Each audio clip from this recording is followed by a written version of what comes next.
Hey guys, in this video I'm going to show you how to import textures into Blockbench. Importing textures allows your models to display colors and details correctly. First, open your model in Blockbench. On the left side of the screen, look for the Textures panel.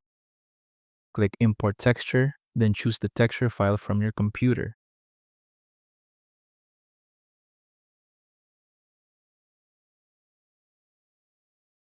Once imported, the texture will appear in the Textures panel.